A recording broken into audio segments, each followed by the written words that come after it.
Yo, what is good, yo? It's your boy Ty back here with another video, and in this video today we are going to be doing the NBA 2K21 MyTEAM Awards. After each individual season, I usually do an award ceremony. So for that specific season, who is the most valuable player, and so on and so forth. But for this is going to be the best of everything. So season 1 players are going to be involved, end game players are going to be involved. So this is going to be the best of the best. For example, the MVP award is going to go for who is the most valuable player for their specific time. If hopefully that all makes sense for you. Same thing with defensive player of the year. It's not just going to be the best defensive player right now. It's going to be who is the best defensive player for their specific era. Now, before we dive into that, if you are new to my channel and have not yet, please consider smashing that subscribe button as we are on the road to 80,000 subscribers. So first up, we do have the cheesiest player in NBA 2K21. My team started off with Simmons. It's pretty self-explanatory. The dude is 7'6", 380 pounds. The dude's absolutely insane. Then we got Manu Bull, 7'7". Okay, we did good. Thank gosh we never saw another Manu Bull card. But at this shooting guard position, how many dudes can play shooting guard that are 7'7"? Just absolutely ridiculous. And then Bull, obviously 7'2", 7'7" wingspan. But for me, the cheesiest card is Manu Bull. Not the best card, but if you're talking about cheesy, Manu Bull is it. He can make the average height of your lineup close to 7'4" if you run him at the 2, Bull with the 3, and then obviously like Sim and Taco, Yao and Taco. You can make the average of your height of your lineup right around 7'4" with the addition of Manu Bull, which in my opinion makes him the cheesiest player. Longevity award. We're gonna start with Kawhi Leonard Opal card. Now, hear me out. I know a lot of you guys are like, Ty, you're gassing Kawhi, Ty, this and that. Now, hear me out. Kawhi was absolutely incredible for a very long time. Danny Ferry Galaxy Opal the same way. He can still be used to this day. And Bobo. You guys got to realize Bobo came out right after Danny Ferry in the Warped Reality set. And I mean, honestly, you can make the case that right now in the game, Pink Diamond Bobo is more usable than Danny Ferry. So for me personally, for the specific time when he came out to where he's still used today, it's Kawhi Leonard. The dude came out before 250K, and it was way before that. Probably a month before 250K is when the first one got redeemed. And just think of how long it took for Kawhi to really get outdated. So for me, the longevity award is Kawhi Leonard. I said it when he came out, when he's played for me in May, that he was gonna win this award. So I'd be going against my word if he was not the winner. Now, the defensive player of the year comes down between 3 players. Now, Wilt Chamberlain, we're going to talk about him. He was not very good, okay? Wilt Chamberlain was not very good, but it wasn't because of his defense. Wilt Chamberlain was not good because he could not shoot the ball. That's really it. Then we obviously going to talk about Kawhi Leonard. I mean, for his time, was just an absolutely immaculate defender. And then Taco Fall, who is 7'6", gets incredible block animations, and obviously is an end game player. This award is for the best defensive player for their specific time. And in my opinion, it's still Taco Fall. Yes, you could say Simple is a good defender, but for his time, Taco Fall is a better defender than Wilt Chamberlain was, Kawhi Leonard, and everybody else. Because Wilt, I mean, he was absolutely incredible, but still you had a guy like Bill Russell in that time who is still a very, very good defender. So for me, Taco Fall has to be the winner. Now, the best pre-250K card in NBA 2K21, my team. Kawhi's been up for a lot of awards. This is another one. Luka Doncic to start things off. Pink-eyed Luka, if you know anything about the point guard position. You know, Luka's pre-250 was absolutely immaculate. Now, I don't know why, but I could not ever get it figured out with Luka Doncic. Kawhi Leonard, absolutely fantastic. But Kevin Durant, if we're talking about a player that was the best person in 250K for me, it might have been this KD card. Release on quick, had 28 base Hall of Famers, 30 on gold. The dude was just such a complete player. So for me personally, I think Kevin Durant was the most complete and the best player prior to the $250,000 tournament. Now, the most overrated card in NBA 2K21, my team. Now, here's the thing. There are a ton of overrated players in the game. Start off with invincible Kevin Durant. Now, once Kevin Durant got a release on very quick, on current gen, the dude just, he got out of the picture for me. I'm sorry. A release on very quick, some releases are so hard to green with, and Kevin Durant's is one of them. It's not ungreenable, but it is so hard to green with. Then we're going to talk about J.R. Smith. Just throw J.R. Smith and like Dr. J in together. Now, J.R. Smith, when he first came out, was a 1.5 to 2 million MT to lock in. Now, talk about overrated. J.R. Smith was exactly that. Last but not least, Russell Westbrook. And the only reason Russell Westbrook was overrated was for how many people got him, expecting him to be updated, and then Russ never was updated. So all these players are overrated, but for me, it's not even a question. Any Kevin Durant you guys want to talk about with his release on very quick is the most overrated card in the game. I'm sorry, K Disney, Snake himself. the most overrated. The most underrated card in NBA 2K21, my team, Chris Paul. When I first got Next Gen, this Amethyst Chris Paul was the man with the plan and triple threat. Such an easy release to green. And he's really what got me adjusted to the Next Gen game. Kabengele, obviously a domination reward. Now, here's the thing about Kabengele. When this card came out, there were not very many good centers in the game. I ran Kabengele in a competitive type scene multiple times because he had decent enough speed, could shoot the ball, and we just didn't have very many stretch bigs in the game at that time. So I think as far as underrated is concerned, nobody's talking about Kabengele. Cedric Maxwell obviously is a card that recently got released that is absolutely incredible. So we have an early card, a mid-game card, and an end-game card. For me though, nobody ever talks about Kabengele. Nobody does. Evo'd up Kabengele was special. He's a guy that I will always have a special place in my heart for. I just wish we would have got an endgame Kabengele.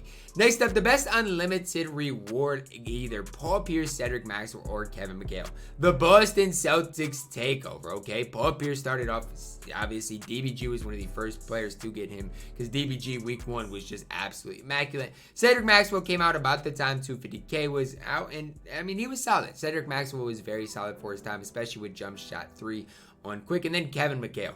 Maybe one of the most overlooked cards for when he came out in the game is Kevin McHale. I mean, the dude was absolutely incredible. I just never liked his Trey Young type release, but I mean, if you could get past that release, Kevin McHale did a lot for you. But for me, for his specific time, it's Paul Pierce. With the shot stick in the game, with how the game was, the lack of players we had, Paul Pierce was very solid for his specific time. Next up, the best limited reward, Jaylen Brown, Moses Malone, or Tony Kukoc. Now, all of these cards for their time were very good. Jaylen Brown was not necessarily a top 3 shooting guard. He was probably a top 5 shooting guard when he was able to be redeemed in the game, though. For Moses Malone, he was not a top probably 4 or 5 power forward of the game for his time, but people got him, were using him at the power forward position, and he's fine. When Moses Malone came out, he was basically it was already end game. So that's kind of the troublesome thing for Moses Malone. Tony, on the other hand, he gave you something different, right? He gave you the Ray Allen base. He had a decent player model.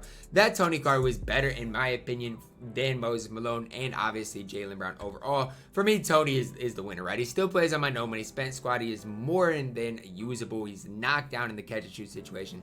I'm a big fan of this Tony Kukoc card on both gens.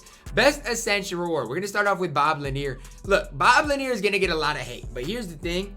In Season 1, centers were hard to come by. Similar with Kabengele that we already talked about. The center position just was not overall super strong. So, obviously, Bob Lanier is included here. Then, next up, we do see Invincible Kobe Bean Bryant. Now, the best thing about Kobe is, I mean, he's a free Invincible card. Let's take a minute and realize he's all luck to get a free Invincible Kobe card, but he's free. And you can get him off the Ascension board, which is absolutely ridiculous. Bob Love Pink Diamond Ascension reward. That dude was an incredible defender when he was attainable. Each and every one of these guys are solid. They're fine. They're more than playable. For me, though, Kobe Bryant was the one I'm most excited about. Hopefully I can get him this season. If not, oh well. But as far as Ascension rewards, it has to be Kobe Bryant. The best vault reward. Now, all 3 of these guys are absolutely fantastic. I want to say something real quick. Massive shout out to 2K.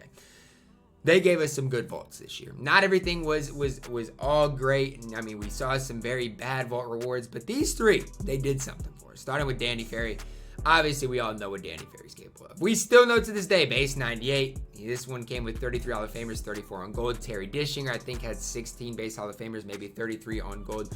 And here's the thing, with Ferry and the Dentist, they were both nearly impossible to get. I mean, you had to play 300, 400 games on average to get these guys. But these guys, for their time, were absolutely ridiculous. And kind of a guy that went under the radar with the XM base was Kermit Washington. Absolutely a fantastic defender. The XM base came out earlier than Danny Ferry.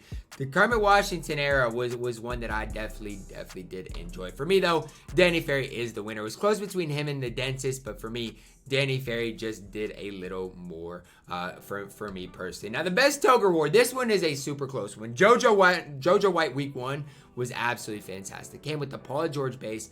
And we had to remember, there were not that many fast players in the game. And JoJo White, I think, had 96 speed or something crazy. You could give him range extended. I actually wish I would have ran more of JoJo White, especially early on when John Stockton was not available. Next up, we do see the Moses Malone Galaxy Opal card.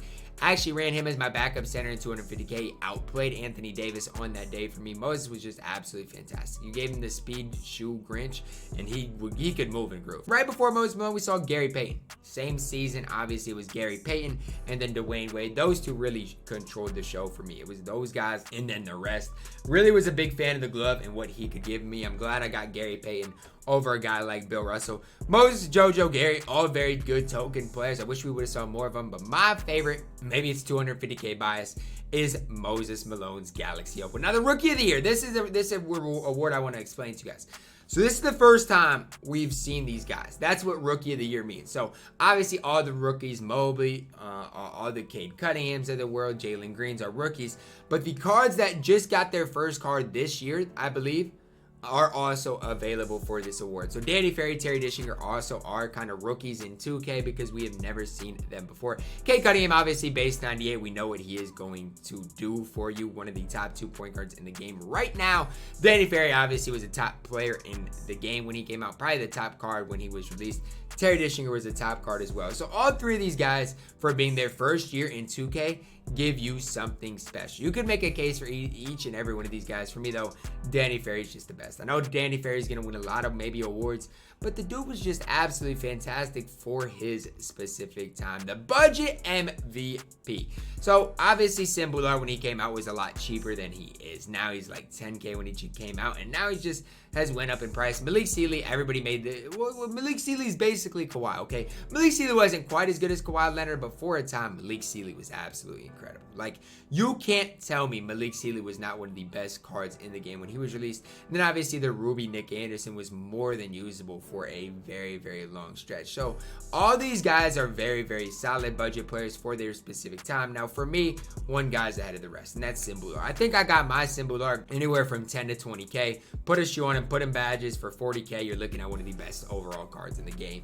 And the fact that you can consider him a budget player, it's a no-brainer to consider who the budget MVP is. Now, Mr. Inconsistent, here we go. We got Pink Diamond Kevin Durant. The Pink Diamond only has his release timing on normal, so it's not necessarily the quickest release, but I struggled being consistent with Kevin Durant. I struggled. I tried with this Pink Diamond Kevin Durant, but trust me when I say I definitely struggled. Then we got the Galaxy Opal Luka Doncic. It's just the X and base, man. I complain about Luka. I complain about Anton Jameson. And there's one reason why. It's because they got the XM base, and some days I green everything with it, and other days I can't hit the broadside of a barn. It wouldn't be a list without Luka Doncic and then Paul Pierce. I mean, this dude, some days would just absolutely light it up. I remember I was playing one dude. I don't remember it was in a tournament or a wager, and Paul Pierce was 8-8 from the field for me, 7-7 from deep. And then there's other games, and he just struggles mightily. So each and every one of these guys for their specific time was super inconsistent. But not only this Kevin Durant in general. Mr. Inconsistent. It's just a fact. Most slept on award, Grant Hill, Pink Diamond, one of my favorite cards in the game. Even considering he was one of my favorite cards of all time, the community slept on this guy. The community did. How many competitive players did not run Grant Hill? Quite a few. Quite a few players were not running Grant Hill for as long as I was, and that's just sad to me. Now, the toga reward Maurice Lucas, for an era in which we didn't have a lot of fast and good defensive bigs, Maurice Lucas did exactly that. He was an incredible defensive big. Could shoot it in mid-range a little bit, right? He wasn't terrible from the mid-range area, but nobody talks about Maurice Lucas. You're probably like, Maurice Lucas, he was okay. Yeah, trust me, Maurice Lucas was more than okay. And then the Amethyst Clem Haskins. If you watch my No Money Spent Squad series, you know that Clem Haskins did play on that squad for a little while, and he's solid, right? As that Wes Unseld type jump shot, that's really what it feels like, and he's just absolutely fantastic. So for me, the most slept on has to be Pink Diamond Grant Hill, just because I always love this card. This card will always have a special place in my heart. The most valuable player in NBA 2K21 my team comes down to 3 players. First player we're going to talk about is Season 2 award, Blake Griffin. When I talk about the most valuable player, Blake was so ahead of his time. There's not a comparable center in Season 1 or Season 2 to Blake Griffin. This dude was just absolutely fantastic. This dude changed the meta of the game all the way around. So when we're talking about most valuable player for his specific time, Blake Griffin was that. Before we started getting, the likes of an Anthony Davis, the likes of a guy, even like a Hakeem Olajuwon, Moses Malone, there was nobody like Blake Griffin. We had a guy like Dave Cowens, a guy like Draymond Green, but we didn't have a big that could handle the ball like Blake Griffin could. Taco Fall, I'm not going to even talk about him. He's the best player we have right now, and it's end game. And then we got the Pink Diamond Steph Curry Season 1 award. People love this Steph. People use this Steph in season 3, season 4, and he was still usable. Like, the dude was absolutely incredible. If you look at his card, there's really nothing wrong with him. You could still use Steph to this day if you really wanted to. He is usable if it wasn't for the 6'10", 6'11" giant point guards in the game. For me, the most valuable player for his specific time in the game was Steph Curry. He absolutely changed the meta of the game, how it was played from an early, from a very, very early stage. Now we're gonna get into all Ruby, Amethyst, Diamond, all the way up to Invincible GOAT team. Start with the all Ruby team. Felipe Lopez at point guard, KPJ at shooting guards. Absolutely incredible, that KPJ thing. Oh my goodness, I could talk about KPJ forever.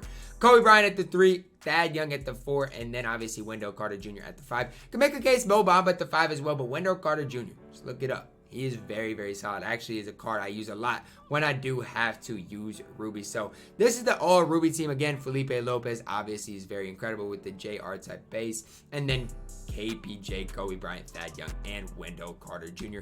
All Amethyst teams led by Boris Diaw. If we're talking Amethyst or Diamond point guards, he's the best. Boris Diaw is absolutely incredible. Devin Vassell, base 107. If you know, you know. Same release as the Jason Tatum.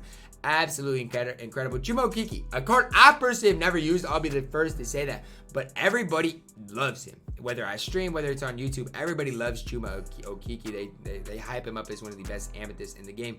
Larry Bird at the 4 can shoot the ball like crazy. And then Matt Bonner at the 5. DBG loved Matt Bonner, man. I never was able to green with Matt Bonner the way I should have. But if you look up and down Matt Bonner at his stats, at his badges, at everything, Matt Bonner can definitely compete, but there's no doubt about it. Boris Diaw is the MVP of this all Amethyst team. The all Diamond team up next, headlined by Justice Winslow. If you have to run a Diamond or below point guard, Justice Winslow is the second best person I would run right behind Boris Diaw. Robert Reed, I know he does have the Kevin Durant base on very quick, which on current gen is definitely decently tough to green with, but he's still very, very solid.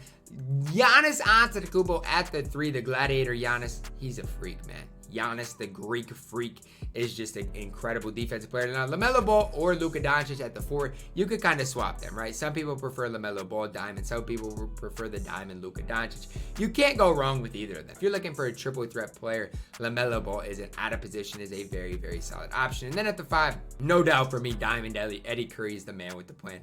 Guy that can shoot the ball a little bit, decent enough rim protector, good rebounder, and a great player build. Next up, we do have the all pink Diamond team led by Obi Toppin at the 1, KZ at the 2, Ben at the 3, Thad Young at the 4, with A Disney at the 5. Now, Obi Toppin does have the same release as a guy like Pascal Siakam, as a guy like Penny Hardaway. KZ at the 2. If you use KZ, you know what I'm talking about. 6'8", very, very solid 3-and-D type player.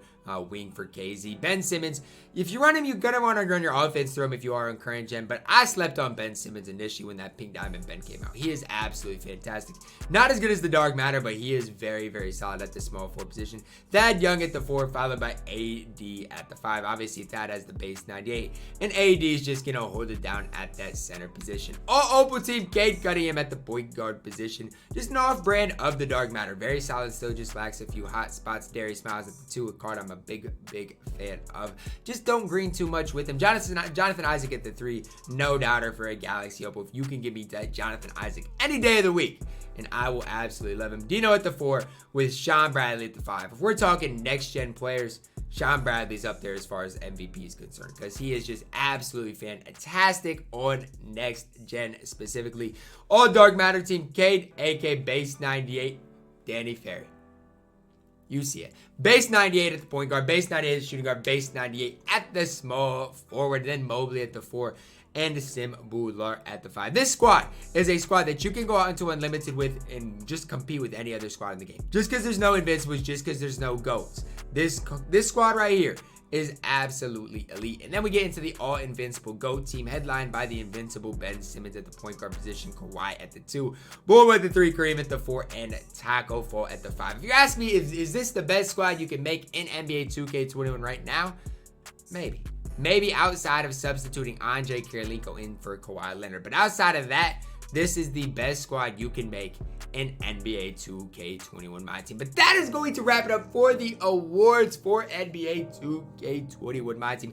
If I left anybody out, I do apologize. Obviously, there's a lot of awards, a lot of different players nominated for them. So I'm sure I left out maybe your favorite player on one of the awards. If that did happen, Leave a comment down below on who I missed out on. Hopefully you guys did enjoy this video though, guys. Drop a like on the video, subscribe if you are new, and as always, man, I love you guys, and have a blessed day.